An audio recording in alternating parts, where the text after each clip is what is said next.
I turn the Any, mics on, we'll be good. Anything else? Can you get a motion to, Approve as amended. Okay, and I'll second. okay, all in favor, say aye. Aye. Aye. Any opposed? All right, that passes. Public input, are there any? There being none, then we'll move to the organizational number 3, and we'll start out with this resolution. You need a moment to read it, or everyone fine?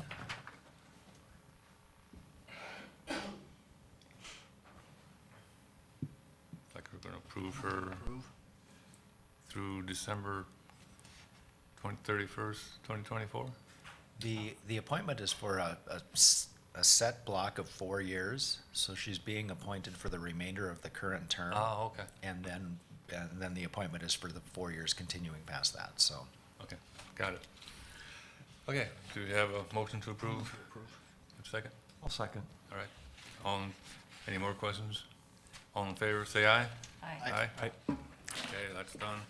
Now we're ready for the oath. Missy, when you need me? You want me? I usually just. We want the two of you in the same spot.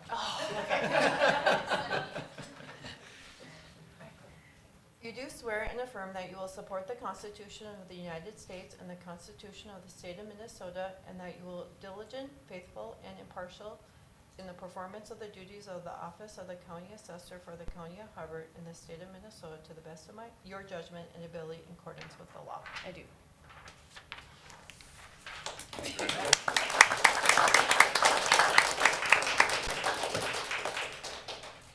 Okay. Jack, do you need my signature or anything? Yes. But you'll have to do it with Denise after the meeting, or you can do it with, it'll be after the meeting. Okay. All right, we move to consent agenda. We've got I've heard that read. consent agenda. We have the board minutes that were modified. Is there anything else? Anything to pull from the consent agenda? If not, do we have a motion to approve them? I'll make a motion to approve the consent agenda. I'll second. Okay, all in favor, say aye. Aye. Aye. Any opposed? All right, consent agenda is approved. It comes down to employee recognition, and we have 4 of them. We have Robin Hansel, payroll coordinator, is recognized for 10 years of service on July 30th, 2023.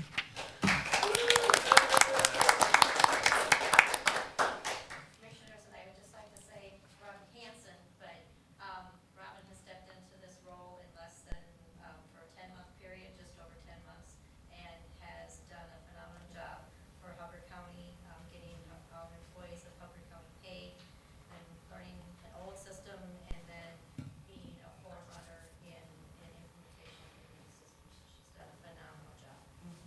Good, thank you.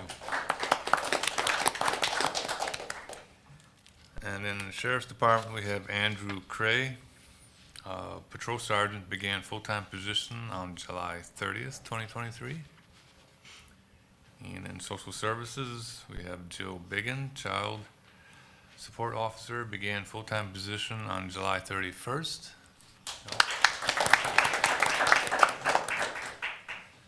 And then Erica Joberg, Social Services,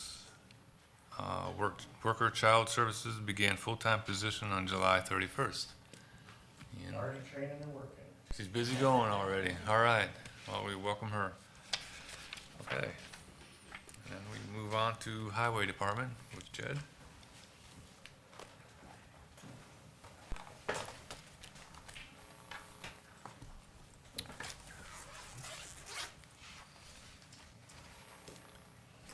Good morning. Good morning. All right, first on our agenda today, we've got review and approve bid for project SP 029-090-004. This is the Akeley Trailhead project with the trail connections to the Heartland Trail over there, some sidewalks, kiosks, and whatnot. So we did open bids on this with, we received 3 bids, with the low being from Linco Inc. out of Sartell in the amount of $351,849.62. And as you can see, the bids were relatively close, a little higher than what we originally estimated. But nonetheless, there was plenty of federal money towards this project.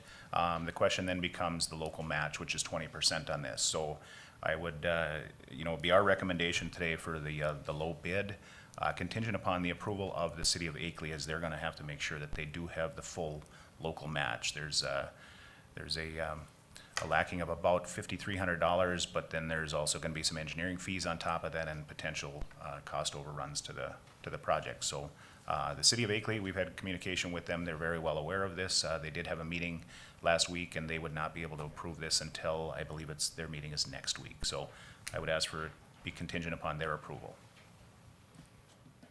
Have you used Linco before? We have not, nope. So this is a different project than what we're used to, being it is just the trail stuff and some of the park stuff. It's not a road project, but since it was federal funding that came through for this under the Transportation Alternatives Program, then we have to be the sponsor for this. So we're essentially a financial pass-through, but they actually have an engineering firm hired for the engineering portion of this. Okay. Didn't Akeley tapped into the Park and Rec money for, That is correct. Yep, there's 65,000 that was allocated through the Parks program. And they have some other funds that are raised too, and I know that they've already paid I think an engineering bill close to 24,000, which there will be some more on top of that. But yeah, they have some other funds. Some of it may have been earmarked for different phases. This is a large project with restrooms and some additional projects down the line, but I'll move to approve with contingent that the city of Akeley comes up with a match. Okay, you have a second? I'll second. Any further discussion? Not, all in favor, say aye. Aye. Aye. Any opposed? All right, passes. Second item, review and approve detour agreement with the Minnesota DNR for the tunnel construction under Trunk Highway 71. So this is that Itasca spur, the Heartland spur up to Itasca, I guess it's called. And so months ago, we had brought a detour agreement to you that was actually going to be between us, the Minnesota DOT, and the Minnesota DNR. That was not an agreement that was able to be used. We are going to contract, or at least get an agreement with the DNR specifically. So this is for them to use CSAH 4 from Lake George down to Arkansas 40 and then back across to Trunk Highway 71. So they pay us through their gas tax method a few $1,000s to divert traffic, so. And Jed, did I hear that this project we were looking at September, but they might actually move it up? That is correct, and I believe with the approval of this today, they would be able to allow the contractor to start work next Monday, was my understanding. Oh, okay, okay. Unless something has changed, but that was yeah, they would move it up, so. Would there be like warning signs at County Road 4 then saying that 71 would be? Yes. Okay. Yep, be the full-blown detour, be marked out, so it should be pretty well signed. Not that it's a great detour, but there's no other place to really go for that one. Works for me. Yeah, sure. Yeah. I'll make a motion to approve. I'll second. I've gotten an email from Eric Haugland for a trails thing, and he said there might be a ribbon cutting ceremony for it, so they're gonna have to get that going then. Yeah, correct. Okay, we got a motion and a second. Any more discussion? Okay, all in favor, say aye. Aye. And then opposed? All right, that passes. Third, we've got review and approve final payment for project CP 29-23-02. This is our ag surfacing project with Boat Dirt Service, and everything is completed. All the paperwork is in order. They got the final back to us, so we would ask for approval of $200,125.35 as the final payment on that contract. I'll move to approve. I'll second. Okay, any more discussion? All in favor, say aye. Aye. Aye. Any opposed? None? Okay, that passes. And last item is review and approve quote for engineering services for CSAH 6 reconstruction. Typically, these things don't necessarily come to the board for approval as we don't need multiple quotes for professional services contract, but this is, I think, kind of an important one. This would be for our urban section of CSAH 6 that goes past the transfer station down to CSAH 15 that comes over to our office. We have two intersections in there that I believe we've discussed earlier, but we have concerns with those as far as, you know, how they're set up and what the best way to go about it. So this engineering study is what they call an ICE study, intersection control evaluation. And they'll come through and they'll look at multiple alternatives along with the cost for those alternatives. So that would be kind of the thing that kickstarts the design on this, and so that we're making sure that we're doing the right thing here, whether it be, you know, turn lanes, stop conditions, roundabouts, you name it. They're gonna look at all that stuff for those two intersections. And so we would recommend WSB and Associates out of Fargo in the amount of $15,000. And then once this is done, then you can start looking for money. Yeah, I mean, we'll have money. We're gonna look for other sources. We're gonna have state aid money that would be Yeah. available for this, but we'll also look at some federal money, maybe some safety money, the Highway Safety Improvement Program funding on it. You bet, we'll grab as much as we can of that. And, but this will be good information for you guys as the board, and also the public on that, you know, these are the alternatives and this is why we're doing what we're doing. I think it's a valuable piece of moving forward on this, and then we can talk about the design at that point. I'll move to approve. Second. Okay, any more discussion? If not, all in favor, say aye. Aye. Aye. Any opposed? All right, passes. Very good. And Jeff, you want to give a project update? Sure. Our County Road 9 project with Hawkinson Construction up, that's County Road 9 from the Clearwater County line all the way to beside it. Contractor got started yesterday, pavement reclamation, and they anticipate having that component wrapped up this week and actually moving into paving next week, with the project being completed on or around the week of August 22nd. So hopefully that moves along well, and I was in Besida Sunday and saw all the equipment sitting there and figured they were ready to go. It's good. So hopefully have her done before Labor Day. yes, that's their current schedule right now, so we Perfect. should be good. Before I forget, if you didn't know, on County 107, there's a curve sign down before 169th as you head west. Yep. Somebody ran into it with a 4x4 or something. Somebody was in the ditch for a while. Missed the curve. It's on the north side, right around that bend. All right, good. Glidden Construction, you know, on our County Road 49 in Akeley's completed that project. They've got a subcontractor that's just got a few construction signs to pick up, but essentially that project is complete. We just got our contract back from Anderson Brothers Construction on the County Road 7 project that leads from Dorset going north towards County Road 40. We anticipate that work starting either the end of August or shortly after Labor Day, and then probably going till freeze up with that work.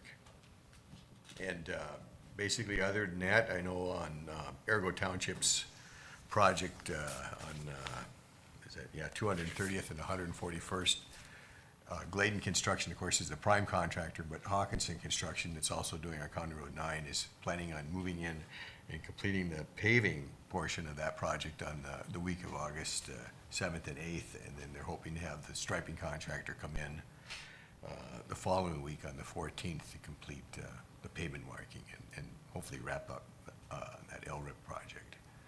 And other than that, Henrietta Township's 204th Street, that project's essentially complete from what we can tell, and the pavement marking's completed now, and road construction signs have been removed, so that's about it. Unless there's something else, Jen? Nope. that's- I was on 87. Is that now the worst highway in Hubbard County? Sure. I'll give it Yeah. my vote. Yeah. It could be. It's It's County gonna be a 87? fun one to redo either with all the traffic. The one south of Park Rapids here that goes east. Okay. Isn't that 87? No, State 87. It is a Minnesota highway? Yeah, it's State 87. Is that the one you're talking about? Yeah, That's that scheduled for, they'll do the middle portion of that next year, and then the two outer portions in 2025, so it is definitely slated for reconstruction. And it needs it. Needs it. Yeah. Okay, well, thank you very much for your updates. Really appreciate that. Solid waste? Good morning. Good morning. So, item I have before you this morning is to request a change in complement for our non-certified attendant position in solid waste. We currently have a vacant part-time, non-regular, non-certified attendant position within the complement for our department. And due to the success we've had with our Minnesota Green Corps members over the last few years, I'm requesting to change our complement to remove this non-certified attendant position and replace it with the part-time education and outreach position. Our current Green Corps member term is expiring this month. And this is proposed in my 2024 budget. However, would like to start with this change this fall to be able to keep our current goals and projects moving forward that we've relied on our Green Corps member for. This allocation change might result in a slight grade adjustment, but would be a minor impact to the budget with the expected hours of 20 to 30 hours per week, depending on the season. Financial impact, the transition, I would expect to have a minor financial impact.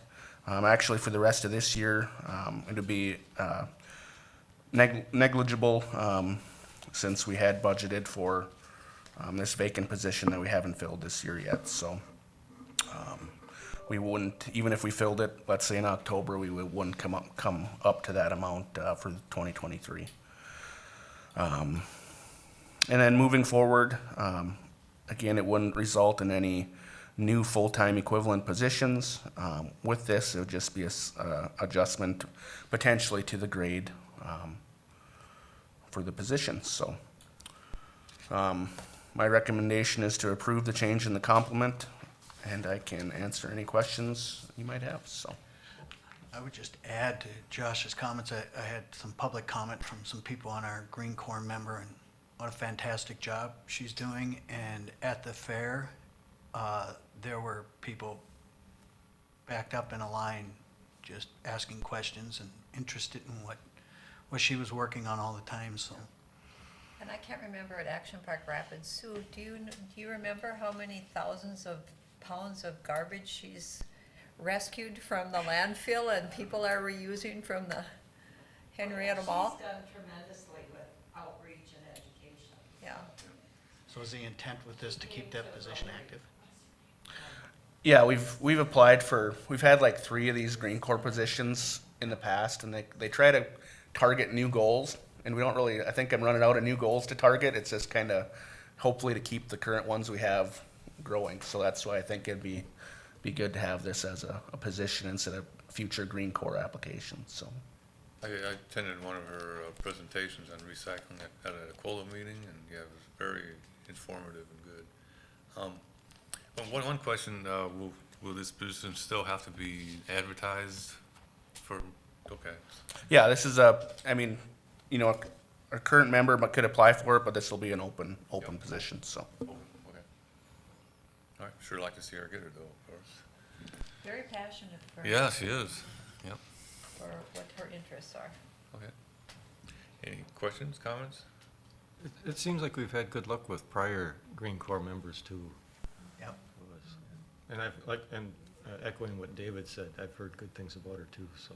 Oh, yeah, that would be another question, with, if she, you know, if she gets a job and her on board, would that mean we wouldn't need the Green Corps service anymore?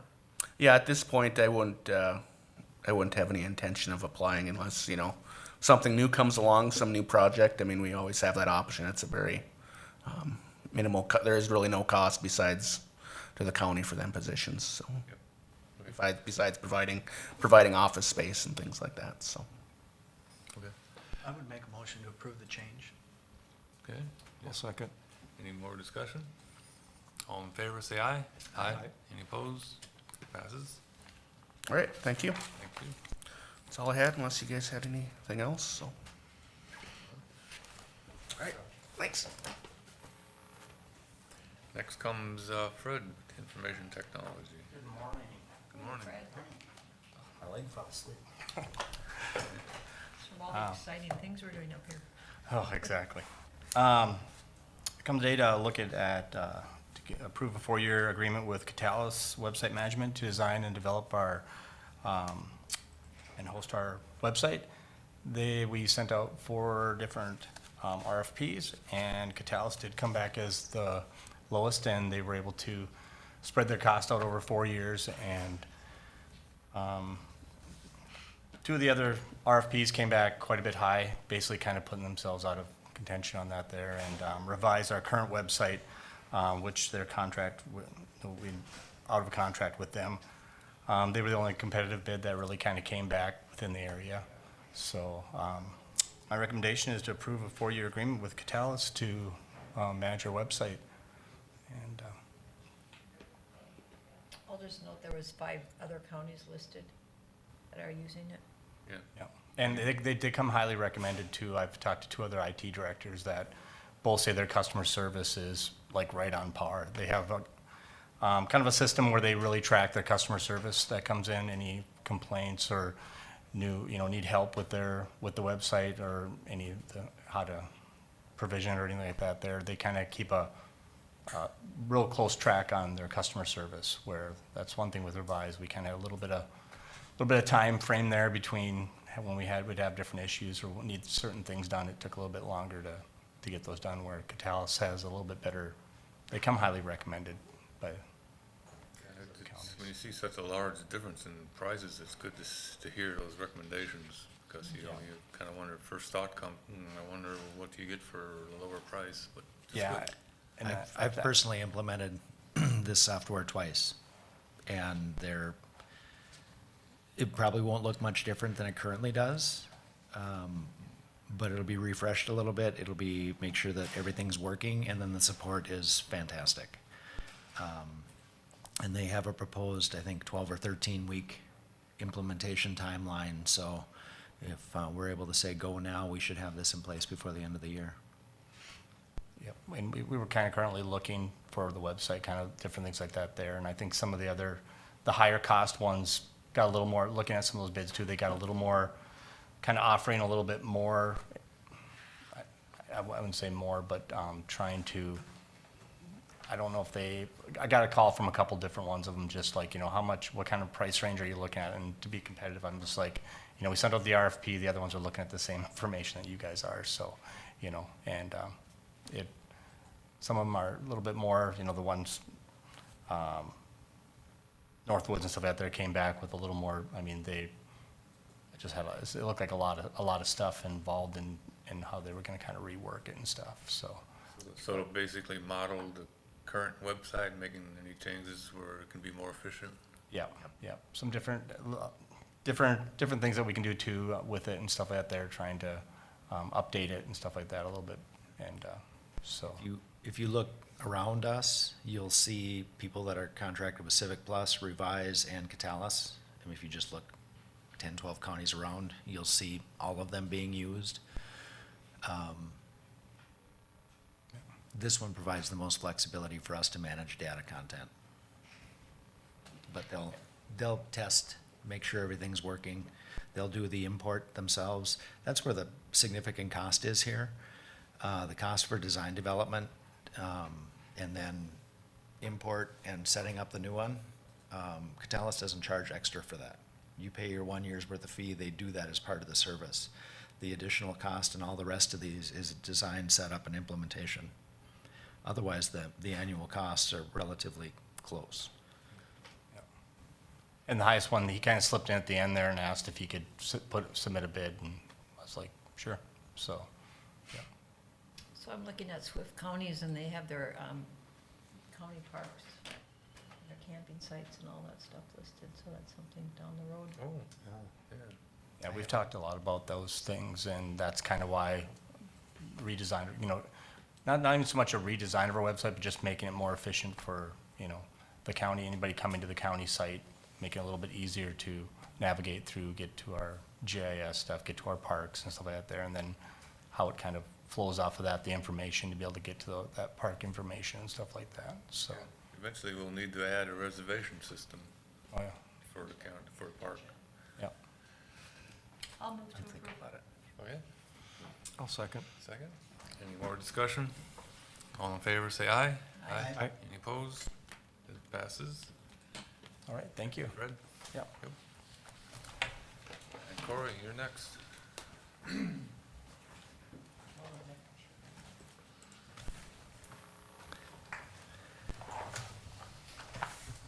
Riding shotgun with me today is our newest emergency manager that I would like to introduce to the board, Nick Opsel. Hi. And Nick has been a longtime dispatcher with us, and then we hired him recently as a deputy sheriff, and then obviously we put him into the EM role, and he's doing very well at that. Has a lot of interest in it, and that brings us why we're here today. I'm looking for authorization to accept some money from the state in the form of two resolutions. One would be the 2021 EM performance grant, which is reimbursement on half of the EM's wages, and then the other one is the 2022 EM performance grant, which again is reimbursement from the state for half of the EM's wages. So for 21, it's 21,155 we would get from the state, and in the 2022 one, it's 25,503. I'd just like to add something to that. Yep. Too. So those numbers are the most amount that the state would pay us back in terms of reimbursement. The actual funds that we should receive from the state are going to be based off of the fiscal data that's submitted in conjunction with this grant agreement. Those are going to be just slightly lower. For 2021, the total emergency management wages, including fringe benefits, was $105,000, $105,418.10. 40% of that was for emergency management, and then the grant covers 50% of the emergency management costs. So for 2021, our actual reimbursement dollars would be $21,155.00. Or excuse me, $21,083.62 would be the correct number. And for 2022, it is going to be a bit lower too, just because we didn't have that much expenditures for the emergency management department. The actual funds we'll receive would be $18,980.38, but that's all going to be just based off of the fiscal data that's submitted in conjunction with this grant agreement to Homeland Security Emergency Management.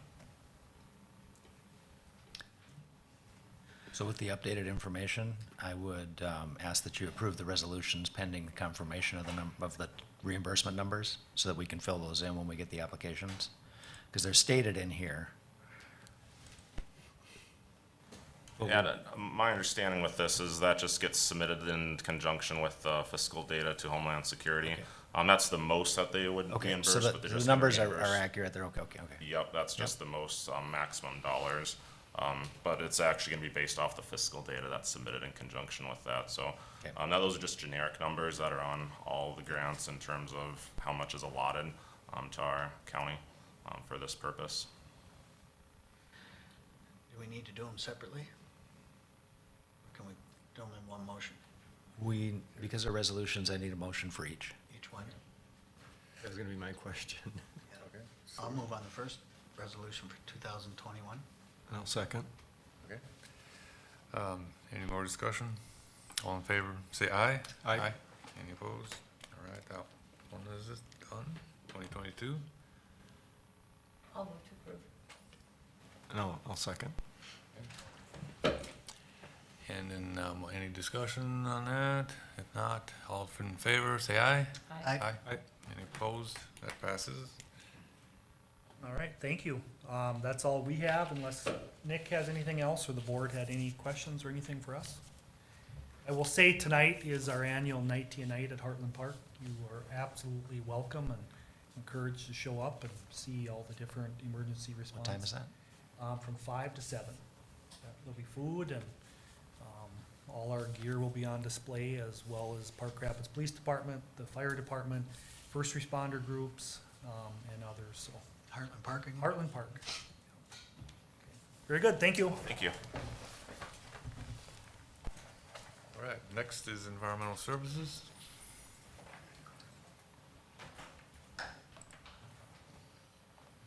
Good morning. Good morning.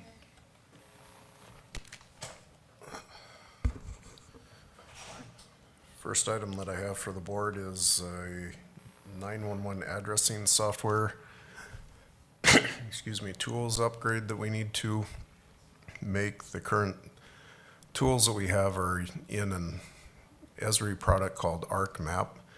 That is a product that's been out there for several years, and Esri has going to be deprecating that in a couple of years and moving to another platform called Arc Pro, which we're in the process of transitioning our various items to.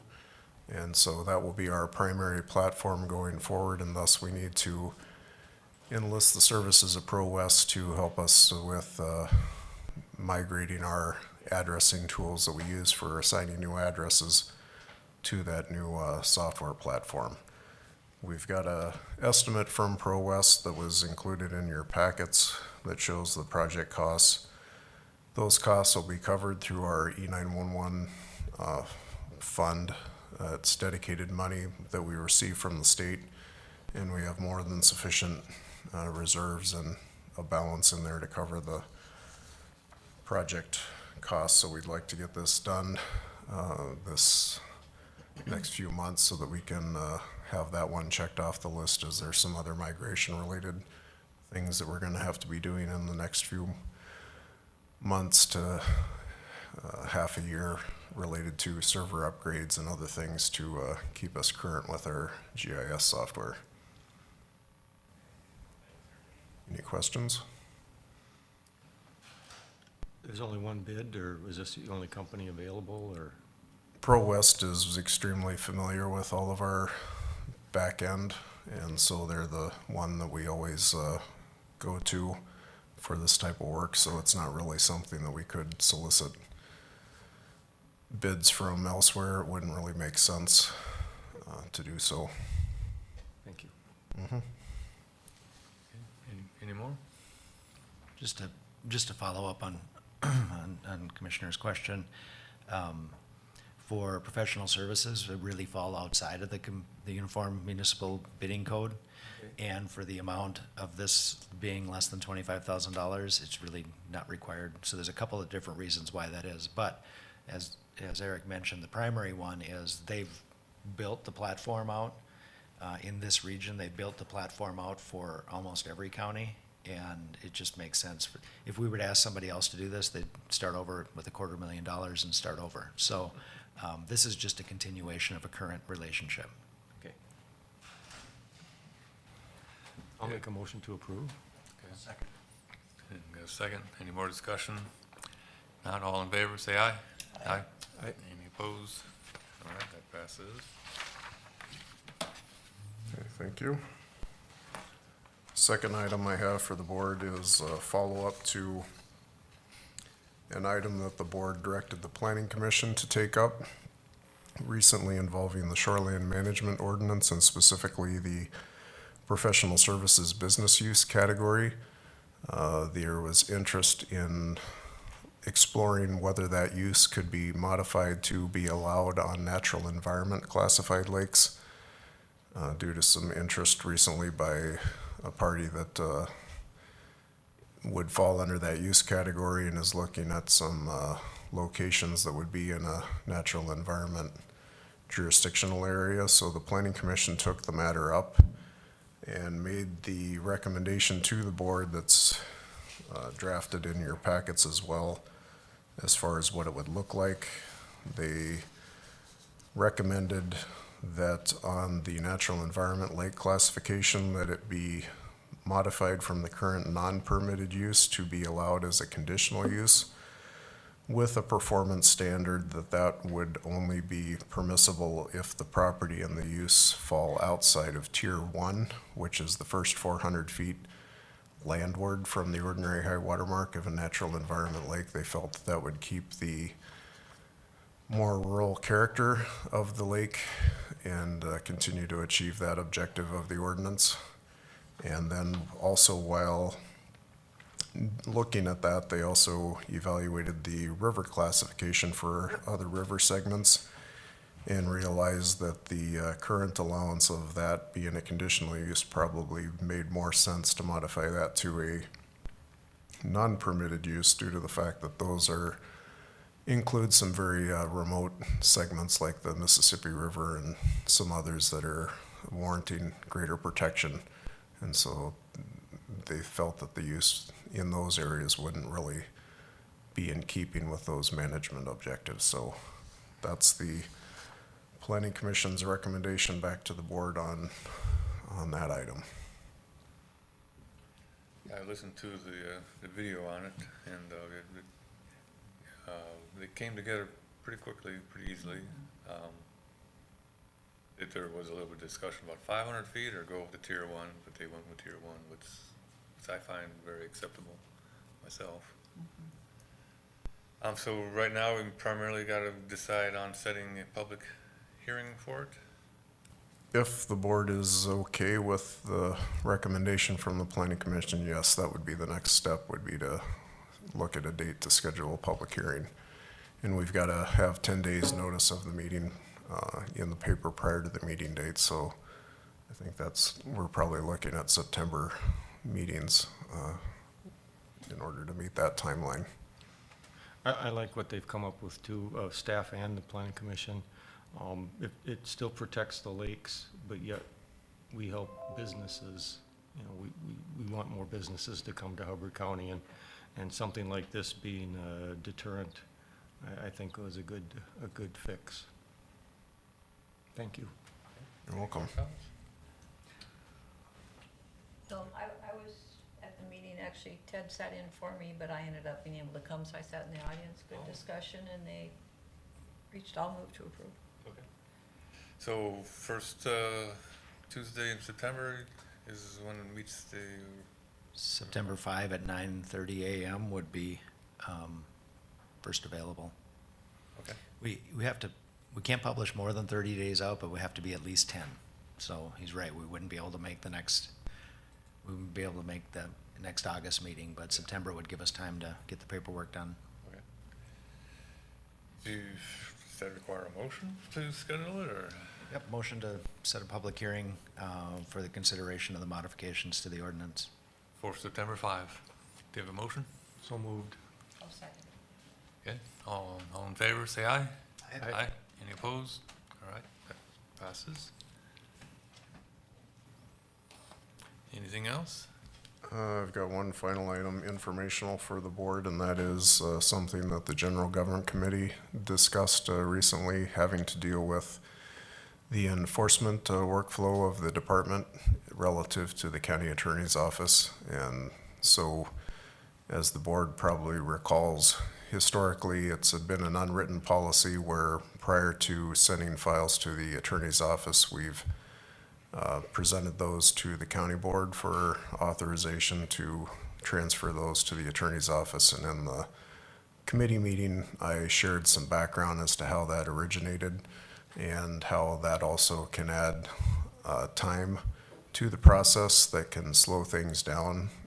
And when we have time-sensitive matters, that can sometimes become detrimental, especially with managing relations with the complainants and neighbors, depending on what the scope and severity of the matter is. So what the committee kind of concluded would be to continue with the CCing of commissioners in the district in which the matter is involved when it initially is communicated from the department to a landowner that there's a violation. And then rather than bringing those to the full board prior to sending them to the attorney's office, I would send a summary to the board giving a heads up that this item is going to be transferred to the attorney's office on such and such date. If you have any questions or concerns or input, reach out to me prior to that. Otherwise, I would transfer that to Jonathan's office at that point.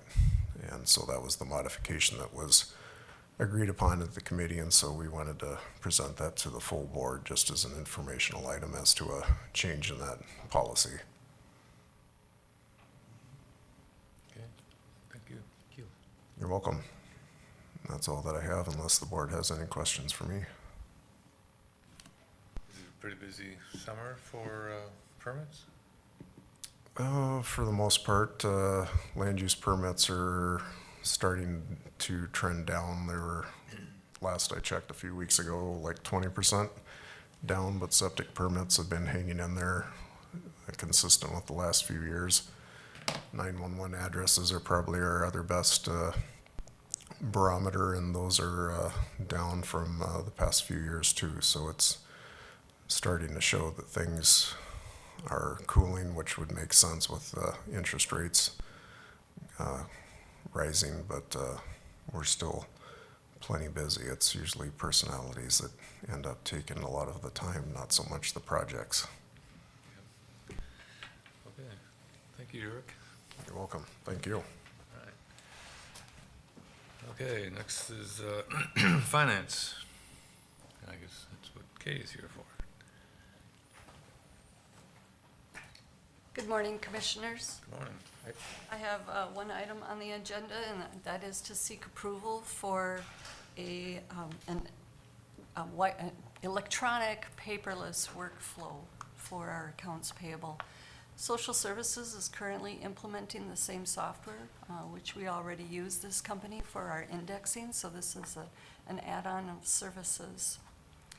And it would allow invoices to be approved electronically and then hopefully just electronically integrated in our current accounting software. So we'll see a reduction in paper and hopefully just ease of use and a reduction, I think, in personnel time between all departments. Any questions? So you're aware we're already using ISC for a lot of data gathering and storage. Social Services is using this for their solutions. Again, this is one of those things where it's in addition to an existing contract with somebody that we work well with.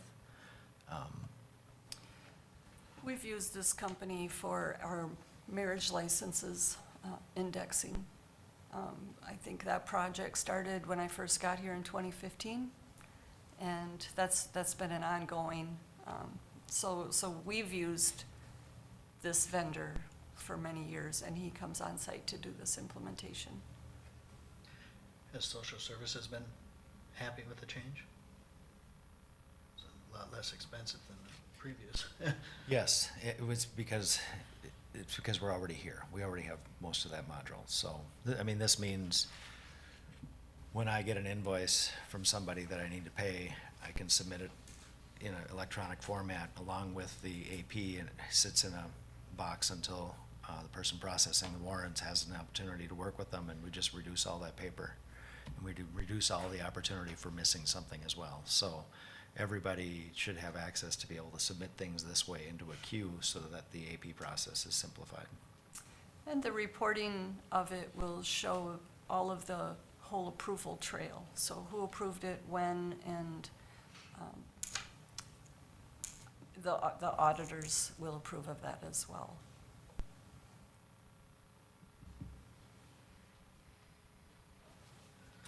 Does it make sense to get into the new age, huh?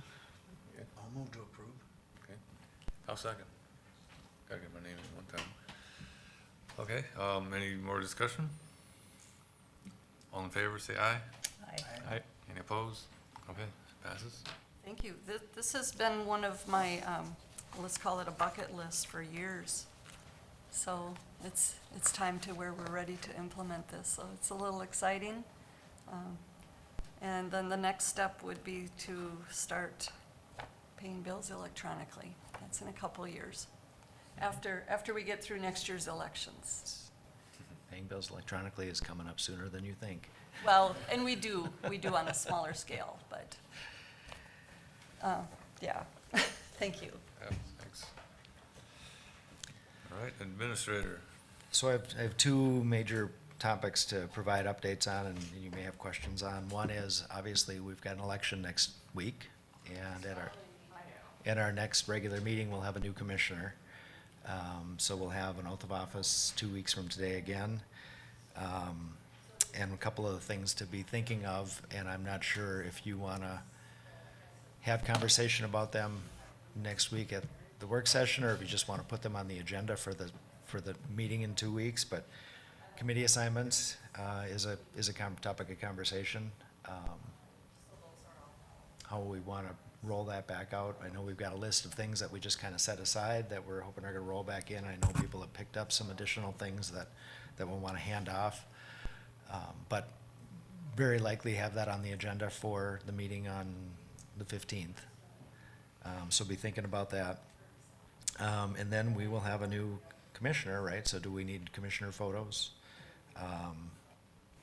Do we want to update that? I know people have different ideas about that, but it would be nice to do, and if we don't do it, the press will be here that day to do it anyway, so.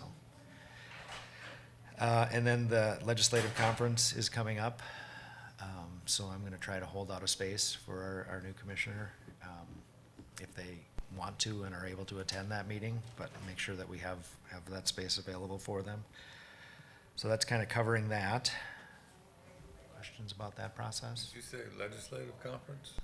The fall, It's fall, yeah, policy conference. policy conference. Yeah. Yeah, policy conference in the fall, legislative conference in the spring, right? Yep.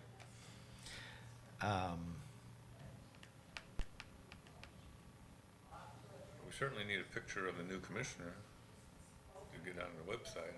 Yep. How would I feel about Yep. that one for the whole group? And then the second item, major item, is the budget. We got our payroll and HR got the estimates for staff and benefits done last Friday, and Kay got that entered into the system, so I got my first look at it yesterday, and I just want to make sure that I run through some things and smooth them things over and work through with Kay before you get it, but I anticipate you'll have your preliminary budget before the end of the week, in time for the conversation at next week's work session. And have you put together like maybe a training packet for the new commissioner? Yeah, we have a onboarding, Okay.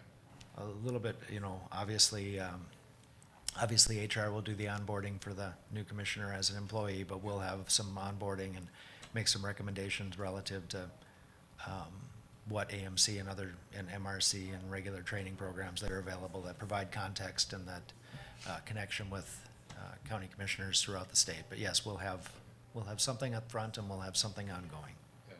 Because in the normal election cycle, they have, the AMC puts on a new commissioner 101 course down in St. Paul. It's really helpful to go to.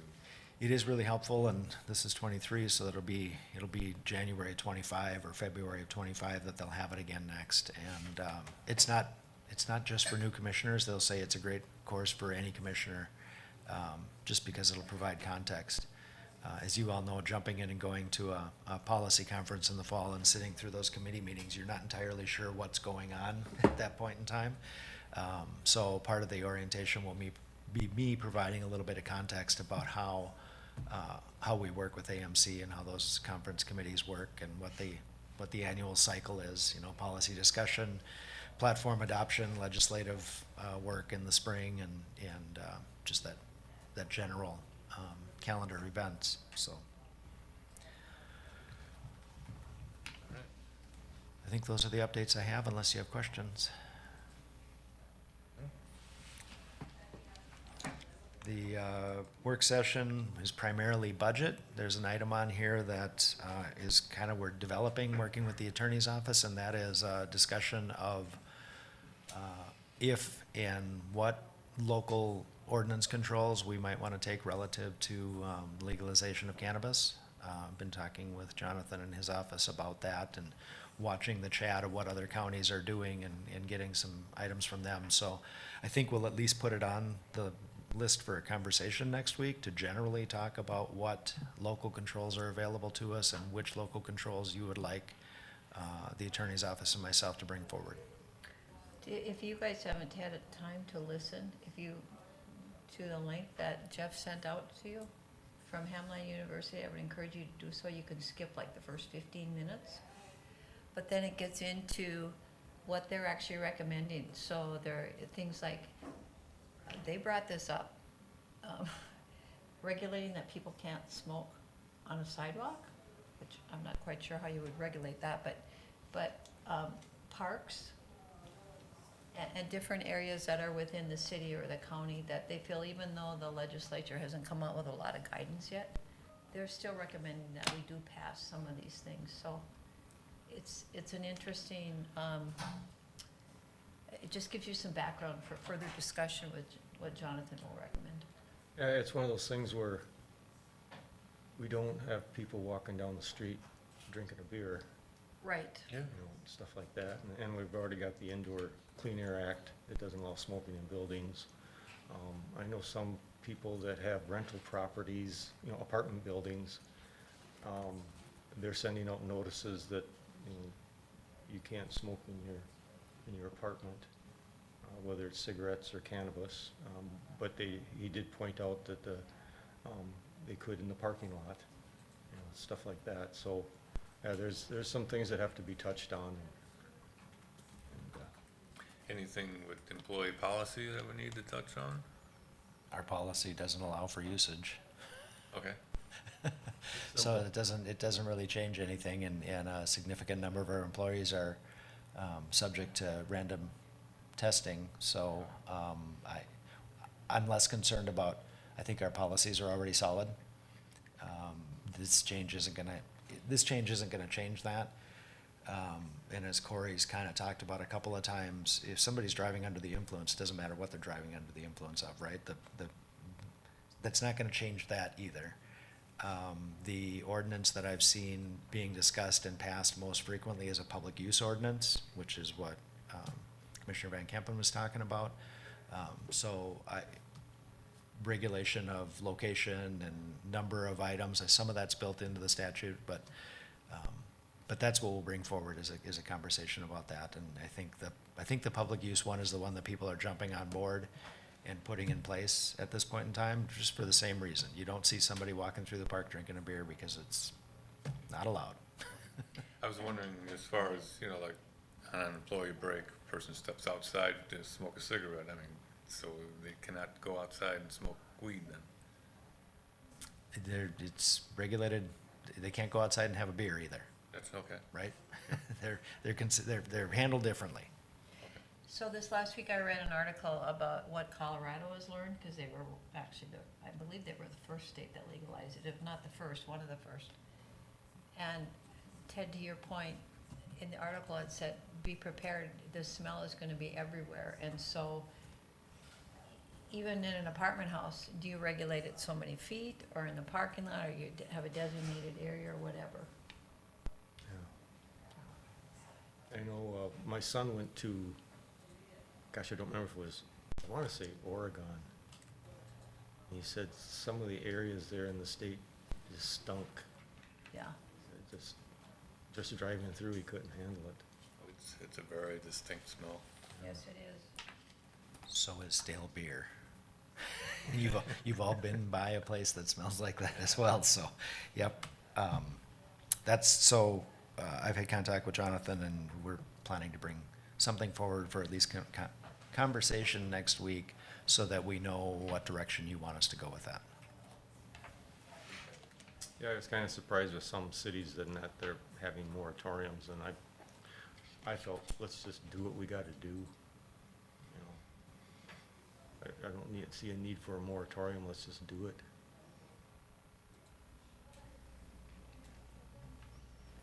Okay.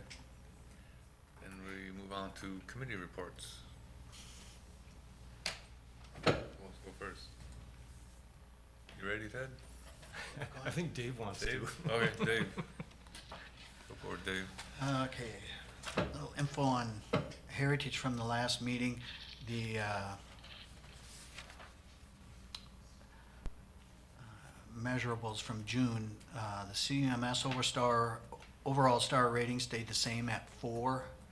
Health inspection stayed the same at 3. Quality measures stayed the same at 5. Staffing the same at 4. Minnesota NH report card stayed the same at 3. We had 6 new hires and 6 terminations, so no net gain there. We still have 9 open FTEs, which was the same as last month. Again, 0 agency contracts. We have 20 applicants that came in, and our retention and turnover creeped up a little higher too. Our turnover went down and our retention went up a little bit, so it's good.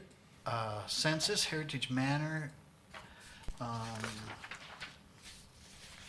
was at 19 at the end of June. Cottages were at 15 out of 18 at the end of June, and Heritage Living Center was 36 out of 54 at the end of June. At the end of our meeting, though, towards which was 721. Heritage Manors, 18 out of 26. Heritage Cottages, 14 out of 18. And census at Heritage Living Center is at 36. Financially, Heritage Manor had a negative 12,443 in EBITDA. The cottages had a negative 8,989 in EBITDA. Heritage Living Center had a positive 35,512. So the total combined EBITDA was $14,080. What skewed that a little lower over typical months was we had a $42,000 expense in June for the audit. Clifton, Larson and Allen. Some other updates, the air conditioner unit for the laundry and break room arrived, but the vendor must manufacture a new internal coil housing, so they'll be working on that. That was an additional cost of a couple thousand. The water heater for the manor and cottages is ordered. We were running on one, there's two there, and we felt we've been running on one long enough that we better get the other one fixed, because if we don't, and the current one that's running, that's been quite old too, fails, we'd be in trouble. So it was time to address that. Telephone system needs to be replaced, it's obsolete, so we're working on that. Found a little bit of water damage to one manor apartment with a spongy floor by the shower, so that's being addressed. On the street project, staff met with the site manager on some concerns. One of the trees on the back fence of the nursing home green space had some major roots cut, so she made them aware of that. And sidewalk by the north fire exit, new sidewalk, where it meets the old sidewalk is not quite level, so she's making sure they address that also. Drainage for the green space in the manor, the elevation was significantly changed and will either need a new drainage system or lots of fill brought in. And I kind of saw that when I was walking along the new construction too, so that's a big one. She'll make sure that they get these things addressed. Other positives coming up, CLA is reviewing Heritage for potential ERT credit, which would provide potentially a little more funds. And then legislative updates. The state legislature rate increases are well underway. As a reminder, the first of the increases started on July 1st, 2023. The first increase included a daily flat rate increase of $12.35 per resident day. Again, that was effective July 1st. Averages approximately $14,000 a month at Heritage Living Center. And then on August 1st, 2023, the first half of a cash payment will be made to Heritage Living Center bank account. Every certified nursing facility will receive a split payment of $4,016.51 per active bed, plus $225,000, which is one half of this year paid on August 1st. One half next year will be paid on August 1st also. So for Heritage Living Center, 54 beds times $4,016.51 will equal $216,891.54, plus the $225,000 will be equal to $441,891.54, and that'll be broken into two payments then of $220,945.77. So that came out of the legislature.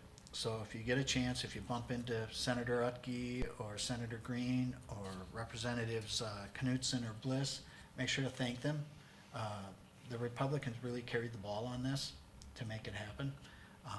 And those guys were, all of them were instrumental in pushing that over the fence to get some rate increases and some funding. So that'll help significantly on the budget for the year, because, you know, as we budgeted, we were kind of behind, probably about 4 to 6 months with what we had projected in our budget. So this will probably shore that up and put us on pace where we were hoping to be.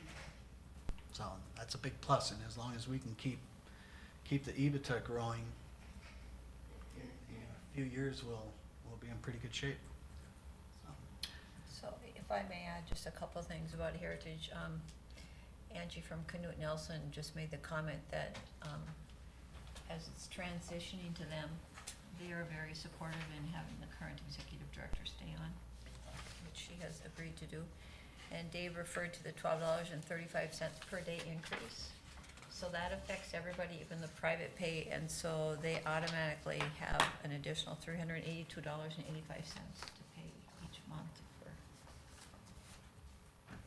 So, and the average stay is 12 to 18 months, and it was $10,000 to $13,000, I believe, a month is what it costs. It's getting very expensive. Yeah. Well, what choice do you have sometimes, you know? So yeah, some positive news there, and the fair went off well, so that was good. And that's about all I had. Okay, Shar?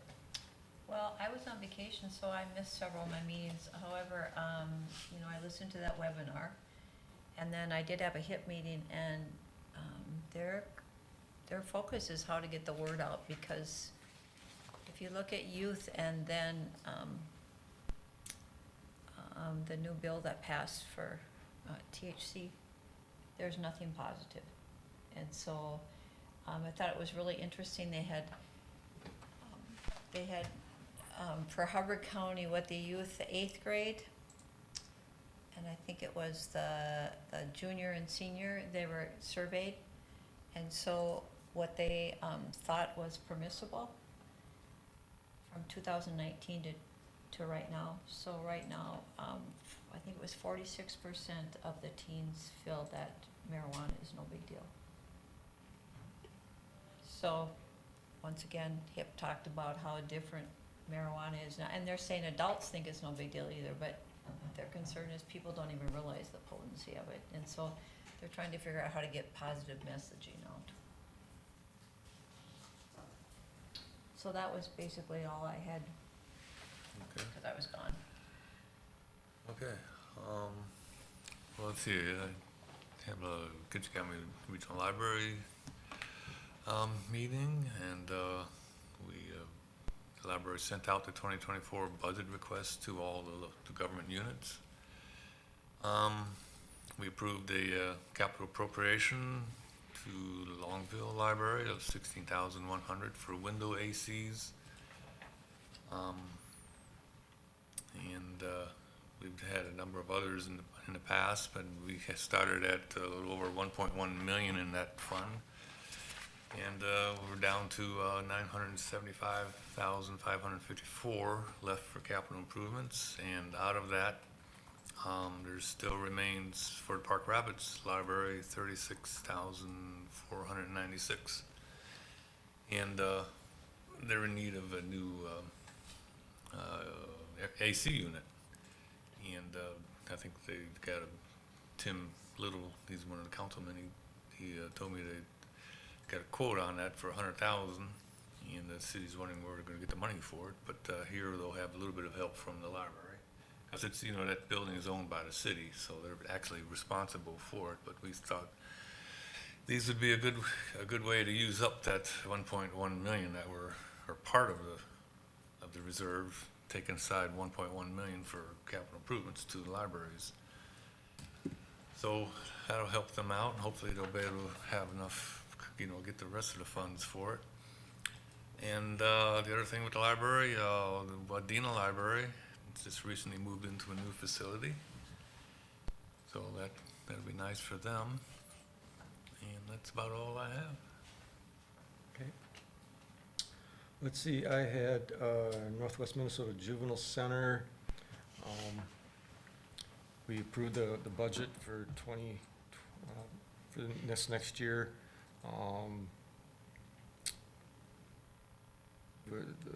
We raised our per diems, which is what we charge other counties for the children that they send to us. Let's see, they had their 50th anniversary celebration, invited a lot of the former commissioners and stuff. I saw Cal Johannesson there. I was only able to stay for about 15 minutes because I had another meeting I had to get to. I did talk with Dean Newland from Clearwater County at the Mississippi Headwaters Board. He said that Lyle Robinson, a former commissioner here from Hubbard County, was also at the meeting, so I was, and also Joe Vinnie. He's big in Beltrami County, in Bemidji. He helped, was one of the driving forces for the Veterans Home there in Bemidji. So I'm acquainted with all those people, and was kind of sad that I wasn't able to stay and visit with them, but it was a good turnout. 50 years. They started off at one of the dorms at BSU there in Bemidji, and after it was there for 20 years, so in 1993 is when they built the current facility that they're at. Let's see, after that then, I had a HRDC meeting, which every year at our annual meeting, we go to one of the counties, participating counties. This year it was Lake of the Woods. So I hopped on the bus in Bemidji there, drove up with the staff and other commissioners. When we first got to Lake of the Woods, the mayor of Baudette drove us around town, or we followed him in the bus, and he drove by a half a dozen of the houses that the HRDC had built up there. Also an apartment building that HRDC helped build. Looked at an apartment, or excuse me, a nursing home that they have boarded up that is going to be tore down and turned into residential lots. Also visited Lake of the Woods Distillery, one of the businesses that the state, the county, and the city and the HRDC helped finance and get going. Then we also had a dinner and stuff like that. Let's see. And that was a really good, was a good turnout. It was good to see what HRDC is doing in other parts of the region to help with housing and economic development.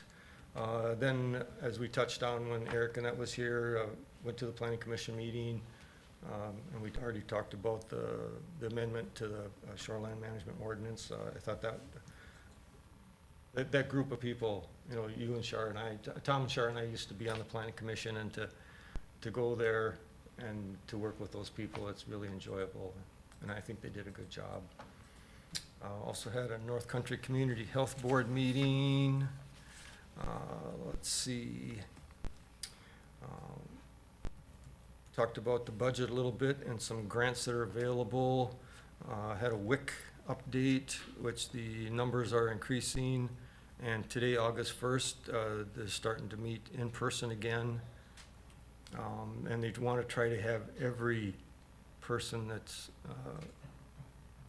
using WIC to actually come in person. You know, they want to get information and weight and height and all those kinds of things, which you can't really do over the phone. Let's see.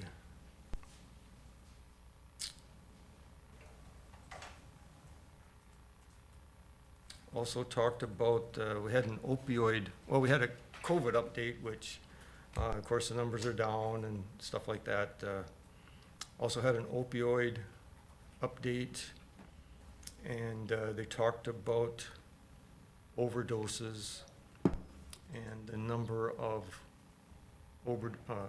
non-fatal overdoses, and they showed opioids were part of it, but there was also a large number of other drugs that were causing non-fatal overdoses. And Hubbard County, when they compared us with the other counties and statewide, Hubbard County was actually doing pretty good on all those things, so that was good to see that. And let's see, also had a Mississippi Headwaters Board meeting. Let me get to that. We went over, of course, our press release. Then we also got, talked about the meeting we had with DNR Commissioner Stroman. And I did talk about that once, but Tim Terrell, our executive director, had sent Commissioner Stroman a question about the public access lists and stuff that we were going to get. And actually, Commissioner Stroman said that when she got into discussions with her department heads, that there was other things that they thought perhaps they would like our input about parks, public lands and stuff like that. So I'm hoping that in the near future, the executive director, Tim Terrell at Mississippi Headwaters Board will get this information and will be forwarding it to us so that I can share it with our board. And let's see, talked about AIS and that program. Talked about recreational metrics. Most of the 8 counties with the Mississippi Headwaters Board, they don't have any measuring tools to see who's coming to their counties and stuff like that. Some do. I believe it was Aiken County has a vibration thing, which I didn't understand. I guess it's like buried at public accesses and stuff like that, so they can kind of have counts. And I thought, well, couldn't you do the same thing with those? You see the tubes across highways that count vehicles? I thought a low tech thing like that would be able to tell you how many people are visiting your accesses and stuff like that. Had discussion about the upcoming biannual conference, which will be in the end of October. I usually look forward to that, but being the board chair in the Mississippi Headwaters Board, I get to start it off with the opening ceremony stuff, and it's a couple of months away, and yet I'm already worried about it. And then there really wasn't much for legislative updates, and they had some. We usually go over what's going to be happening on the Mississippi River, upcoming events.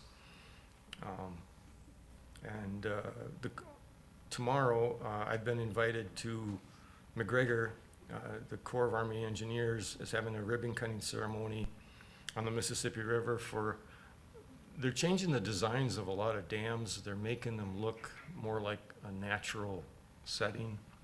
And I've been to one up on Winnebagosh before, and I'm gonna go to this one tomorrow, partly because I was invited, and being the board chair of the Mississippi Headwaters Board and being a part of that redevelopment part of the dam, I felt I should be there. And plus I wanna see what it's like. How does it compare to the ones I've seen before? Where they, like I say, where they take the conventional looking dam, basically bring in a bunch of boulders and other rocks to do the same thing. And like I say, I'm curious about that. And that's all I have. I had a question about the Mississippi Headwaters Board, the conference you're gonna have in October. I got an email on that. Does that mean We'll get invited, Does that mean I'm invited? Yep. Oh, okay. but we need to RSVP, I believe. We were supposed to RSVP, it said in the email. I guess I don't remember. I Yeah, don't know yeah. because, of course, I didn't get an invite because I. I just I'm read it- part of I the actually board. You just got the reread main it seat this there. morning. I got an agenda saying. Yeah, instead. I'll have to check on this response thing. Please reply back to me via email if you can attend. Don't forget to, 1:30 today, if you can, Pinecrest groundbreaking. Oh, yeah, the groundbreaking, yeah. Yeah. You park at Walmart and I then won't walk be able to over. make it. I got a 2 o'clock Zoom meeting with the library stuff. Otherwise, I would have gone. In fact, I was asked to RSVP. say something. Yeah. Oh. You're gonna be there, right? Yeah, I'll be there. And, okay, well I represented. was planning to attend too, so Okay. I don't want to give any speeches though. We'll let Dave talk.